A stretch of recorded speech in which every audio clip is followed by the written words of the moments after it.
മണലൂർ ഗ്രാമപഞ്ചായത്തിൽ വനിതകൾക്കുള്ള പോഷകാഹാര ഭക്ഷ്യകിറ്റ് വിതരണം ചെയ്തു. അനീമിയയ്ക്കുള്ള പോഷകാഹാര ഭക്ഷ്യകിറ്റ് വിതരണം ഗ്രാമപഞ്ചായത്ത് പ്രസിഡന്റ് സൈമൺ തെക്കത്ത് നിർവഹിച്ചു. സിംല മാളിൽ നടന്ന ചടങ്ങിന് വൈസ് പ്രസിഡന്റ് ബീന സേവ്യർ അധ്യക്ഷത വഹിച്ചു. ക്ഷേമകാര്യ ചെയർപേഴ്സൺ ജിൻസി മരിയ, വികസനകാര്യ ചെയർപേഴ്സൺ ജിഷ സുരേന്ദ്രൻ, ആരോഗ്യ standing committee chairperson Pushpa Viswambharan, ICTS supervisor Kavitha, anganwadi ജീവനക്കാർ, മെമ്പർമാർ, വാർഡിലെ ഗുണഭോക്താക്കൾ എന്നിവർ പങ്കെടുത്തു. ഞാനിത് അഹങ്കാരത്തോടു കൂടി തന്നെ പറയുന്നത്, കഴിഞ്ഞ വർഷത്തെ ഭരണസമിതികളെ കൈവയ്ക്കാത്ത ഒരു മേഖലയിൽ കൂടെ കടന്നു പോകണം എന്ന് വിചാരിച്ചിട്ട് ചെയ്തൊരു പദ്ധതിയാണ്. അതായത് എല്ലാവരും ചെയ്തിട്ട് ചെയ്യാൻ താല്പര്യമില്ലാത്ത ഒരാളാണ് ഞാൻ എന്ന് പറഞ്ഞു കഴിഞ്ഞാൽ ഈ ഭരണസമിതിക്ക് നേതൃത്വം കൊടുക്കുന്നതുകൊണ്ട് ഞാൻ എന്ന് പറയുന്നു. ഞാൻ എന്ന അഹങ്കാരമൊന്നുമില്ല.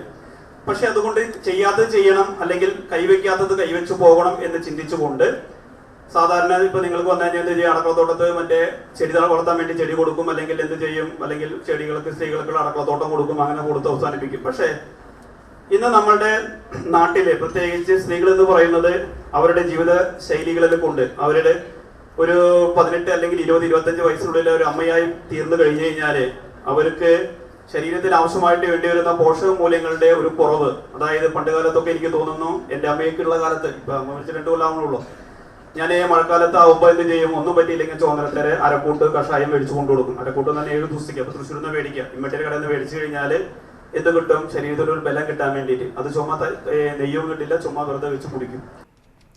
2024-25 സാമ്പത്തിക വാർഷിക പദ്ധതിയിൽ 3 ലക്ഷം രൂപ വകയിരുത്തിയാണ് ഭക്ഷ്യകിറ്റ് വിതരണം ചെയ്തത്.